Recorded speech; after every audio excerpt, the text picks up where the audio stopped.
The U.S. and China announced a breakthrough in tariff talks. That's right. Both countries are now agreeing to roll back some tariffs on each other's goods for 90 days. CBS News Philadelphia's Wakisha Bailey on top of this breaking development, joining us live now from the newsroom. Wakisha, good morning. Yeah, good morning, Janelle, Jim. So the U.S. Secretary says he'll share more details about the deal later today that drastically reduces tariffs on both sides. Now, experts say the U.S. and global economies urgently need the sides to de-escalate. They say prices are rising for American consumers and inventory shortages are imminent.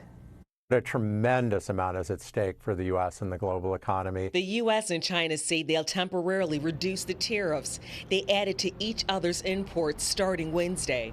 In a joint statement, they say they'll each cut them by 115 percentage points for 90 days. The countries say they're committing to ongoing trade talks during that time. The announcement comes after officials spent the weekend negotiating in Switzerland.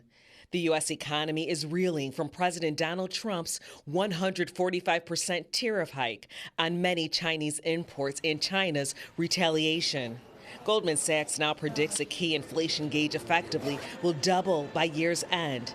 The National Retail Federation forecast at least a 20% drop in U.S. imports year over year in the second half of 2025. We have right now no ships leaving China for the West Coast. That's the first time we've seen that since the COVID pandemic.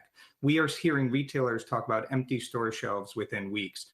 Experts say negotiating the finer details of trade deals can take months or years.